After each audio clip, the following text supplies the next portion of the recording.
Selamat pagi, nama saya Vijay Dore, anak lelaki Singkato. Boleh address saya sebagai Vijay. Saya telah berkhidmat di Bank Negara Malaysia selama 13 tahun.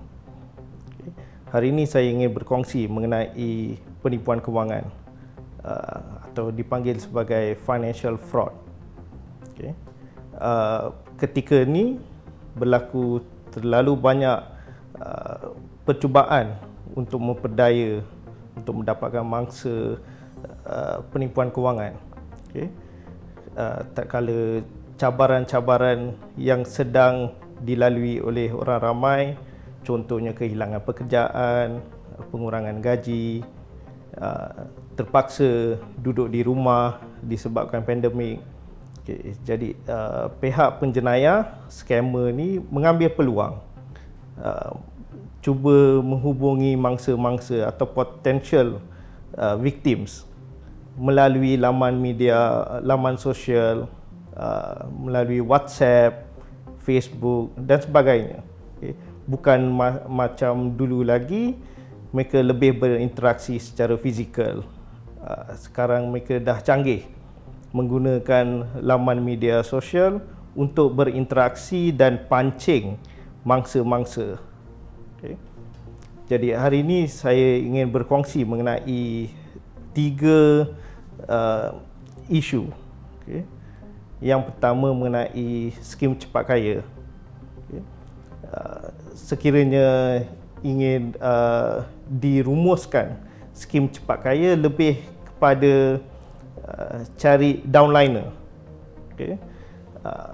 Jadi macam mana kita nak detect yang mana betul, yang mana palsu, iaitu yang mana skim cepat kaya.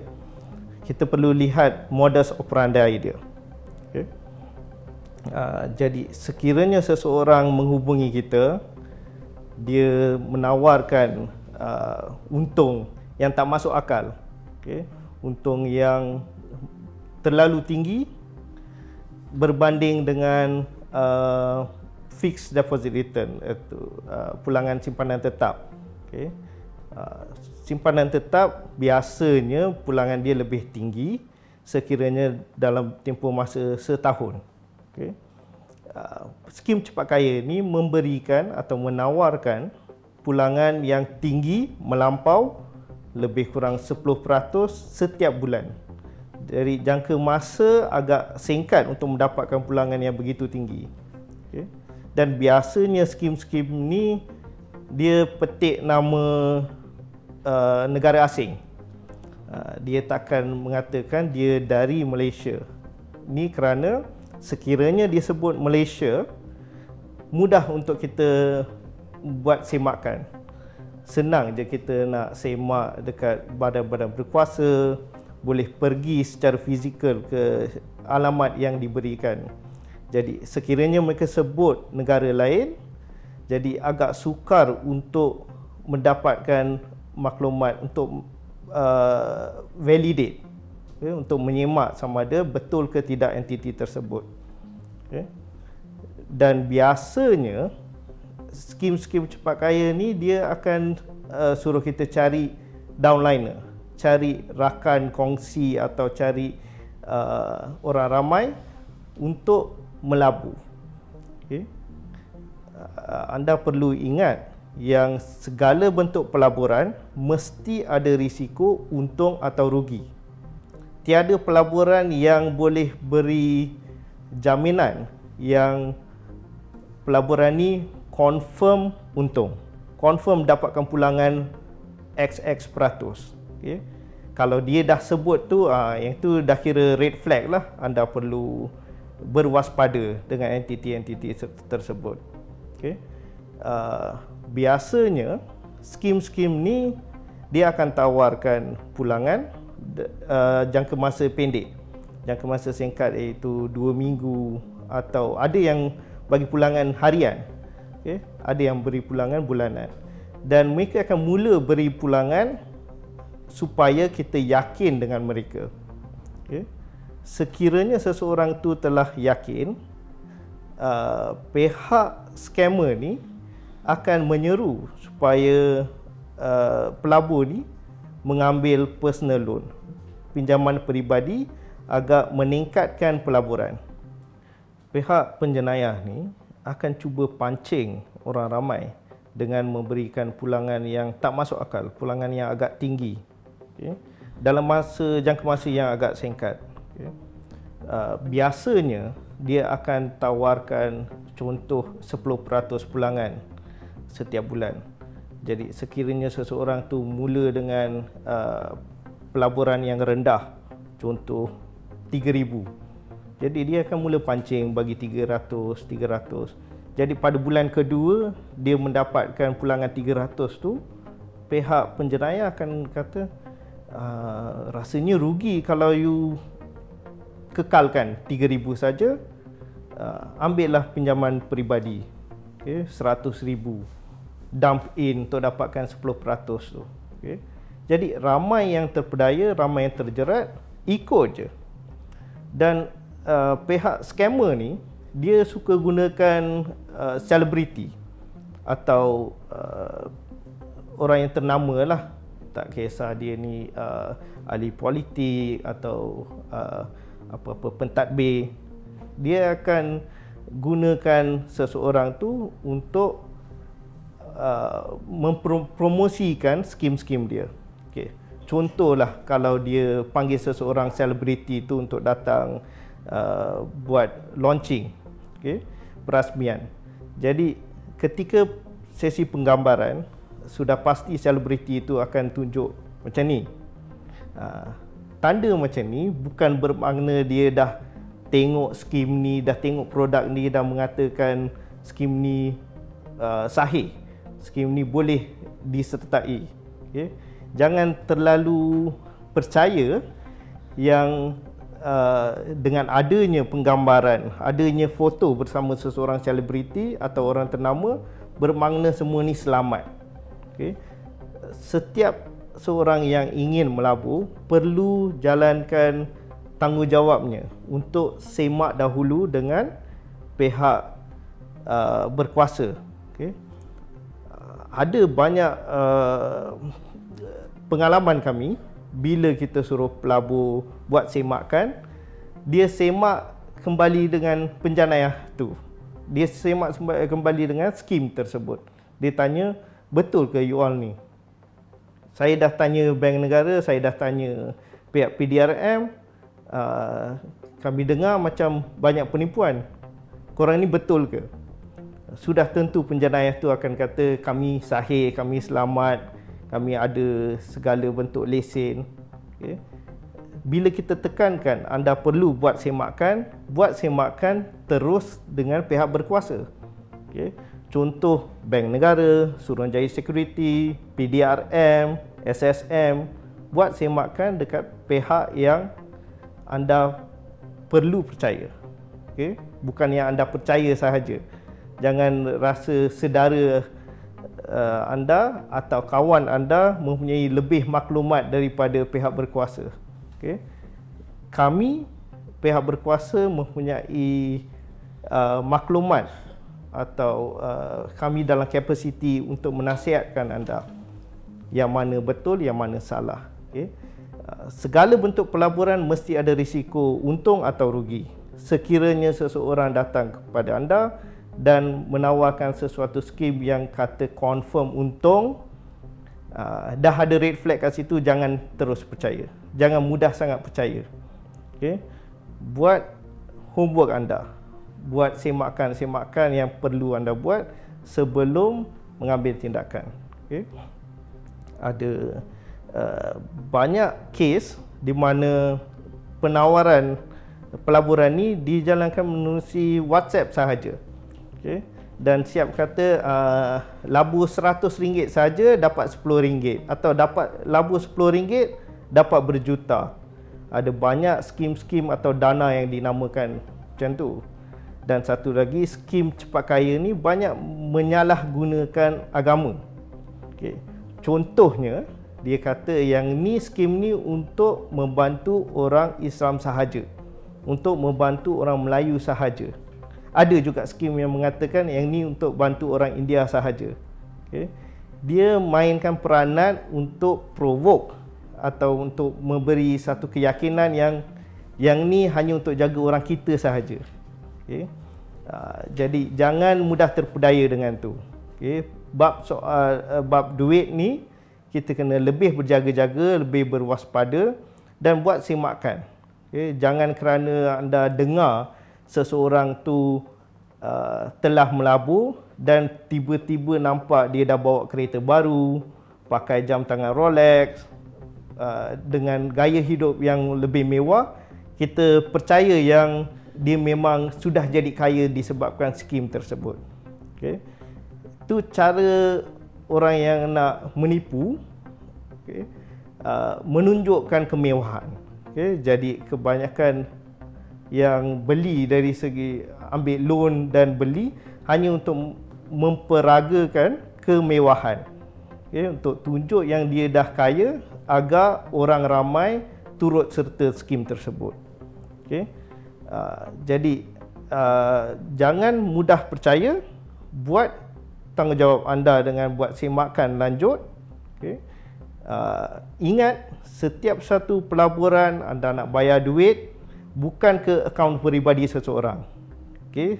Sekiranya entiti itu betul, anda akan ada kontrak yang sah. Okay. Kebanyakan pelaburan yang kami nampak dari segi through WhatsApp, dia akan pressure supaya dia akan beri tekanan agar kita cepat masuk pelaburan. Okay. Dia akan kata pelaburan ni open untuk setakat pukul 5 petang ni sahaja. Jadi siapa yang tertinggal tak boleh nak masuk skim ni. Okay. Jadi jangan rasa diri anda ditolak, being push untuk masuk kontrak, untuk melabur. Okay. Pastikan ada perjanjian yang sah. Okay. Demi keselamatan anda perlu tahu perjanjian tersebut mesti di-stamp.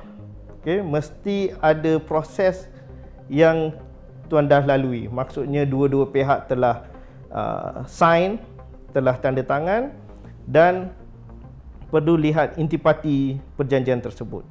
Ramai yang mengatakan yang ni pelaburan, tapi dalam perjanjiannya dia lebih kepada pinjaman sosial, pinjaman atau pelaburan bersama untuk tertiba je ada satu usaha sama yang mereka nak buat projek lain. Padahal dalam komunikasi awalnya, pelaburan contohnya untuk forex, okay, yang mana memang tak sah pun, okay, forex trading. Tapi dalam perjanjian lebih kepada nak usahakan ladang. Okay. Jadi orang ramai perlu peka dengan apa yang dimeterai antara parti-parti ini. Okay. Yang tu sedikit sebanyak mengenai skim cepat kaya. Okay.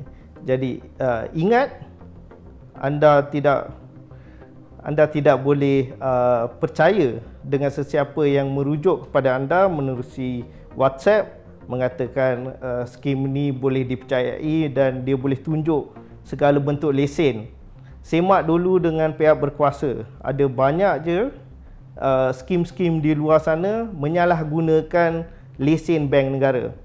Dia buat lesen palsu, kononnya lesen tu diberi oleh bank negara. Semak dahulu dengan kami. Segala pihak yang mempunyai lesen dari bank negara, namanya tertera di laman web kami, laman sesawang kami, www.bnm.gov.my. Okay. Jangan terpedaya dengan apa yang dia kata ada lesen sah. Dia boleh tunjuk je apa pun. Okay. Semak dahulu dengan kami, supaya kami boleh pastikan yang tu penyalahgunaan nama bank negara atau logo bank negara atau memang mereka mempunyai lesen yang sah.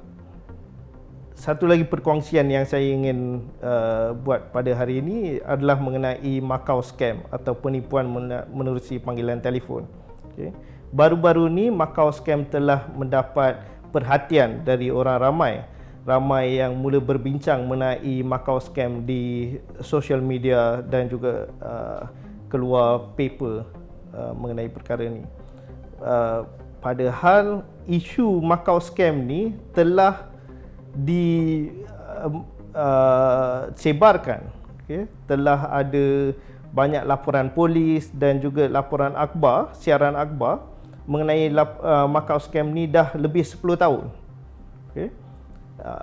Apa yang dimaksudkan dengan Macau Scam ialah penipuan melalui telefon, penyamaran yang dibuat oleh pihak scammer, penjenayah ni, dan dia menyamar sebagai pihak berkuasa. Contohnya orang bank, okay?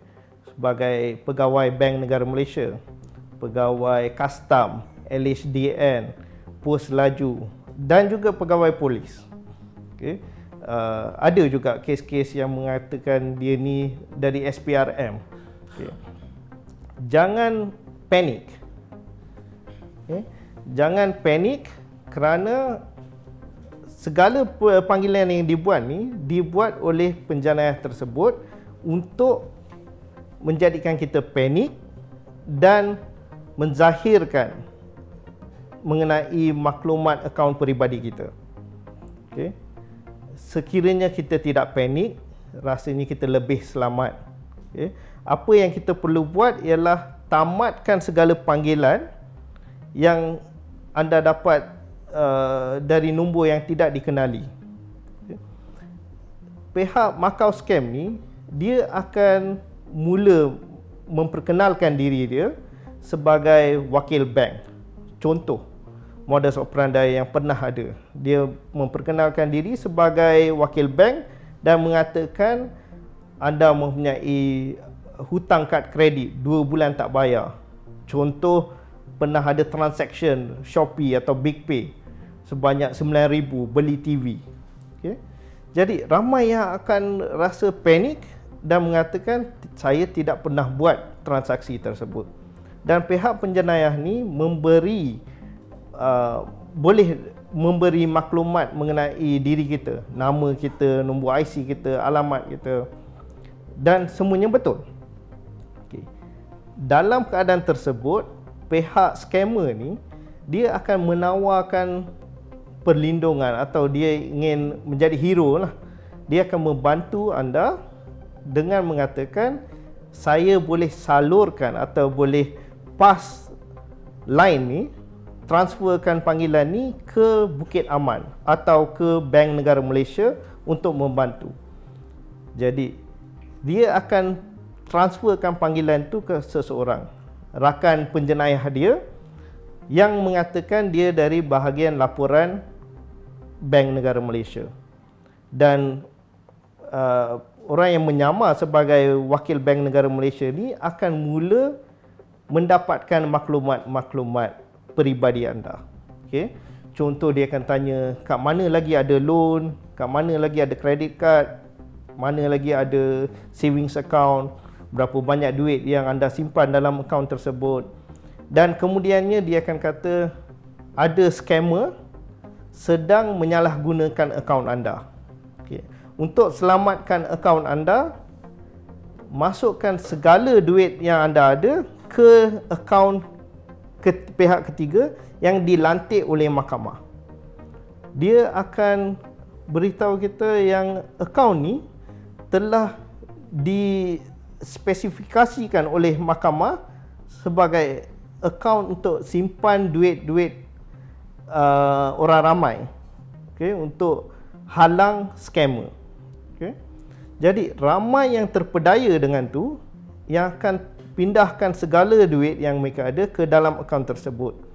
Dan janjinya dia akan buat siasatan, dia akan nasihat anda supaya tidak memberitahu perkara ini kepada sesiapa pun untuk jangka masa 3 hari. Kenapa 3 hari? Katanya perlu ada siasatan lanjut. Jangan beritahu sesiapa kerana mungkin orang terdekat dengan anda adalah penjenayah tersebut. Okay. Jadi ramai yang ikut menuruti arahan tersebut. Kononnya arahan dari bank negara kan. Jadi dia ikut segala nasihat tersebut.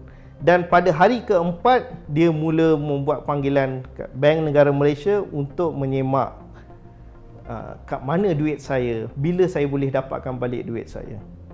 Dalam masa tersebut pihak penjenayah tu dah hilang dah. Duit tu dah lesap dah. Okay. Baru-baru ni trend yang kita lihat, anda pun mungkin telah baca dalam surat khabar, pesara hilang 1.3 juta, kerani hilang 800,000. Okay. Guru-guru, bekas guru atau pesara guru kehilangan duit 2 juta. So, kes-kes seperti ini berlaku kerana tiada semakan dekat bank negara atau pihak berkuasa sebelum pindahan dibuat. Okay. Yang paling penting, sekiranya seseorang buat panggilan tersebut dan beritahu anda terlibat dengan kes culikan atau kes dadah atau kes money laundering. Okay. Pihak Macau Scam ni, okay, dia akan memberitahu seseorang tu yang dia nak jadikan mangsa tu, yang dia terlibat dengan money laundering. Okay. Jadi sekiranya anda mendapat panggilan tersebut atau dia boleh kata kononnya dia dari Bukit Aman atau SPRM, jangan rasa tertekan atau jangan rasa panik. Okay. Hubungi pihak polis atau bank negara untuk mendapatkan nasihat lanjut. Okay. Baru-baru ni kes-kes Macau Scam ni yang kami lihat, kebanyakan mangsa ni dia panik kerana perkataan money laundering. Okay. Dia tak patut rasa takut. Okay. Dia tak pernah buat salah. Jangan rasa takut, jangan panik. Terus buat panggilan kat bank negara atau pergi kat balai polis terdekat untuk berbincang, untuk beritahu apa yang telah berlaku. Okay. Kebanyakan nombor yang tertera kat smartphone kita ni, jangan percaya sangat yang nombor tu adalah nombor pemanggil. Okay. Sekarang ada macam-macam teknik yang digunakan. Okay. Dia gunakan teknik spoofing, di mana nombor yang tertera pada skrin smartphone anda bukan nombor sebenar. Okay. Nombor sebenar anda tak nampak. Okay. Jadi banyak Macau Scam sekarang ni dia gunakan teknologi, gunakan spoofing untuk panikkan orang, untuk memberikan satu keyakinan yang pemanggil tu adalah pemanggil dari pihak bank, SPRM, bank ataupun bank negara. Okay. Apa yang langkah bijak yang anda perlu buat sekiranya nombor tu dari nombor yang tak dikenali, anda tamatkan panggilan tersebut. Okay. Jangan pindahkan wang anda atas arahan sesiapa. Biar duit tu dalam akaun, selamat. Duit dalam akaun sentiasa selamat. Jangan pindahkan duit tu keluar. Okay. Jangan zahirkan, jangan beritahu maklumat peribadi akaun anda kepada pihak ketiga. Okay. Tak perlu beritahu. Apa-apa siasatan, anda perlu pergi secara peribadi kat bank negara ataupun pihak polis. Okay. Tiada siasatan yang akan dibuat melalui telefon. Okay. Jadi sekiranya anda dapat mesej, SMS atau panggilan dari pihak yang tak dikenali, jangan layan. Okay. Itu cara yang lebih selamat. Okay. Kepada sesiapa yang telah lalui proses tersebut, dan mungkin ada yang telah jadi mangsa, dah transfer duit, dah pindahkan duit tu dah lesap dah. Jangan duduk diam. Buat laporan, berikan maklumat supaya pihak berkuasa boleh buat siasatan. Okay. Yang kedua, kongsilah dengan rakan-rakan, saudara mara anda supaya mereka boleh lebih berjaga-jaga, lebih berwaspada. Okay. Anda mungkin dah tertipu. Okay. Mungkin yang tu pengalaman untuk anda, pengalaman yang sebenarnya bukan menggembirakan, tapi mungkin pengalaman tersebut boleh digunakan untuk menyelamatkan duit orang ramai. Mungkin di kalangan saudara mara anda. Okay. Dan kami ingin berkongsi juga mengenai mule account atau dikenali sebagai akaun tumpang atau akaun keldai. Okay. Ramai suri rumah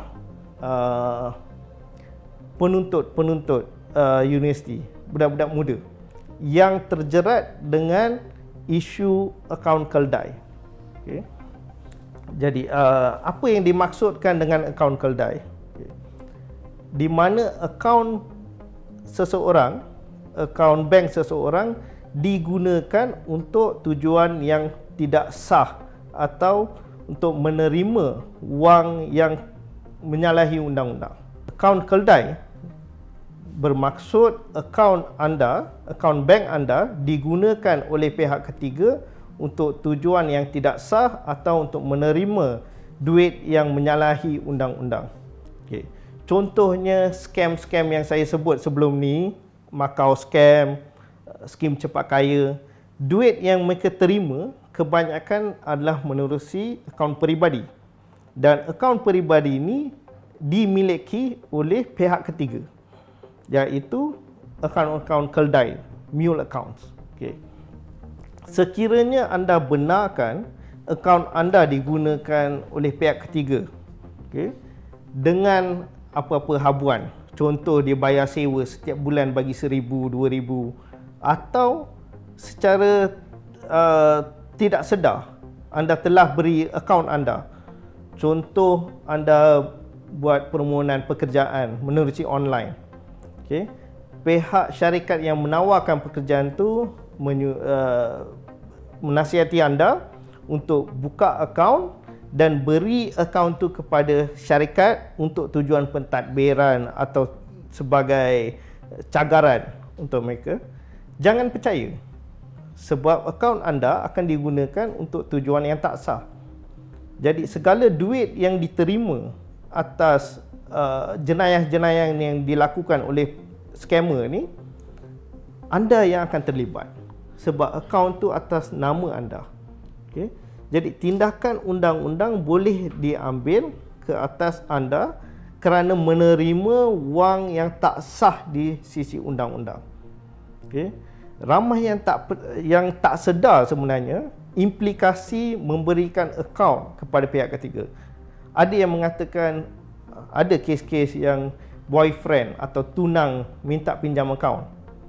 Jadi atas dasar kepercayaan, dia benarkan akaun dia digunakan oleh pihak ketiga. Okay. Apa yang berlaku, pihak ketiga tu telah mendapat habuan bulanan. Okay.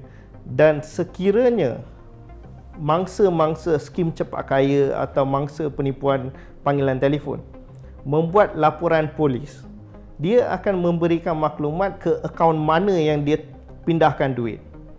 Jadi akaun tu akan diletakkan di bawah siasatan polis. Sekiranya sesuatu akaun disiasat dan kemudiannya akaun tu akan di-tag. Okay, di-tag maksudnya sekiranya anda buat semakan dalam semak mule, besar kemungkinan akaun atau maklumat akaun tersebut sudah disenaraikan dalam semak mule. Okay, jadi implikasinya kemungkinan besar akaun bank anda akan ditutup dan akaun bank anda yang lain juga turut ditutup disebabkan oleh maklumat tersebut. Okay? Sebab jenayah dilakukan menggunakan akaun anda. Okay? Jadi implikasi bukan setakat itu sahaja. Anda kalau penuntut yang baru lepasan universiti nak mendapatkan pekerjaan, kebanyakan syarikat atau majikan akan menyuruh anda memberikan maklumat akaun supaya gaji boleh dibayar ke dalam akaun. Okay. sekiranya anda tidak dapat memberikan akaun atau maklumat akaun, anda tidak akan mendapat pekerjaan tersebut. Jadi dia akan menjejaskan masa depan anda untuk mendapatkan satu pekerjaan yang baik atau menjalankan apa-apa perniagaan.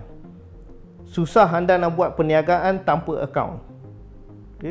Jadi pada awalnya anda bertanggungjawab untuk menjaga keselamatan akaun anda. Jangan zahirkan maklumat peribadi akaun anda.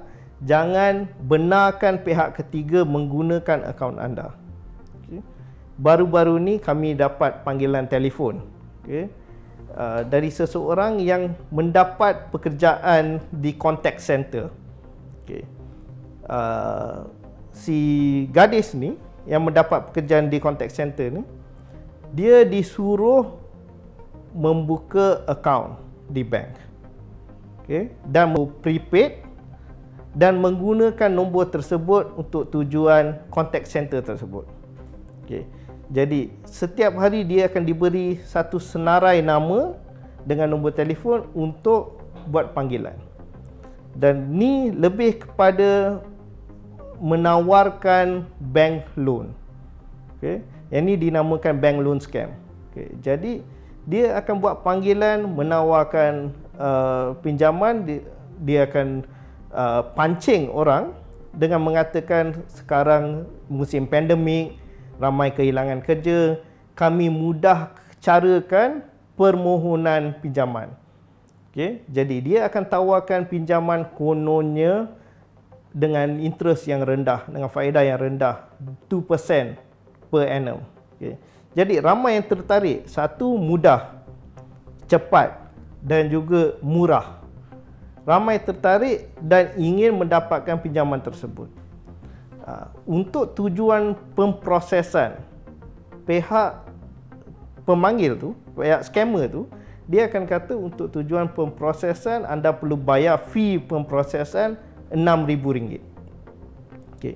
Contoh seseorang tu ingin mendapatkan RM100,000 personal loan immediately, pinjaman peribadi RM100,000, dia perlu bayar RM6,000 sebagai processing fee.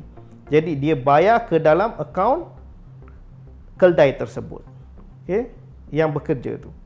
Jadi selepas tu tak mungkinlah dia akan dapat RM100,000 tu.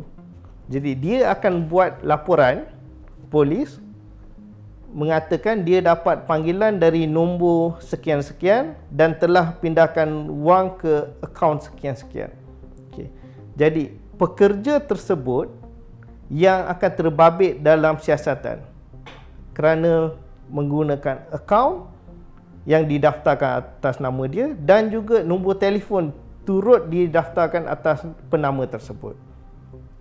Jadi pihak majikan tersebut atau scammer, dia memang di sebalik tabir.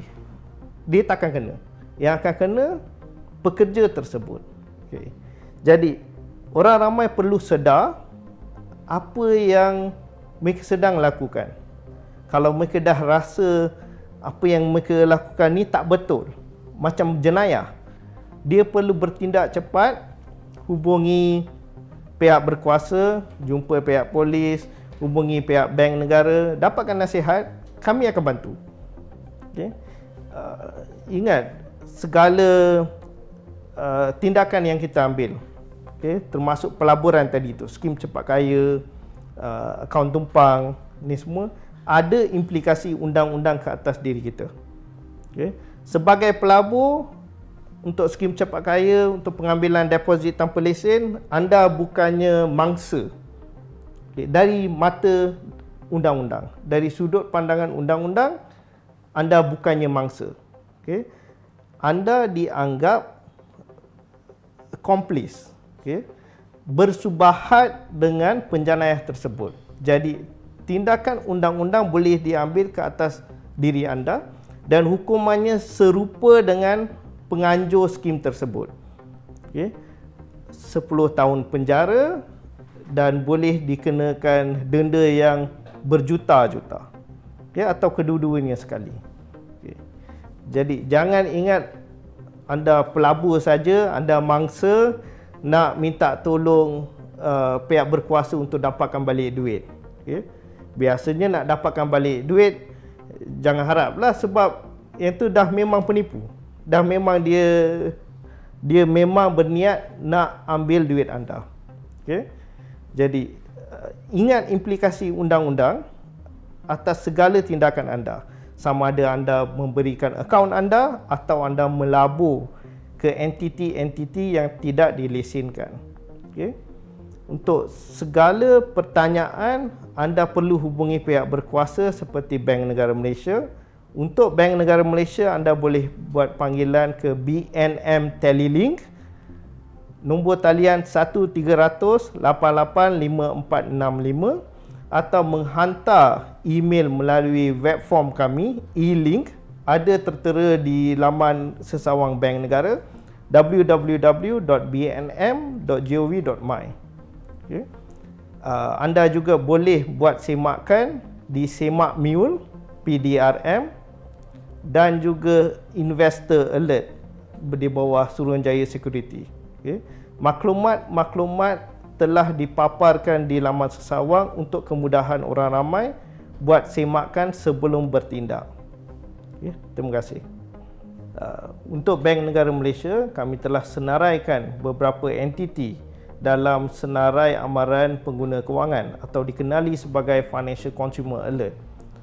Setakat ni ada lebih dari 400 entiti yang telah disenaraikan. Sila semak dahulu. Kami juga mempunyai Financial Fraud Alert untuk kes-kes yang telah dibawa ke mahkamah.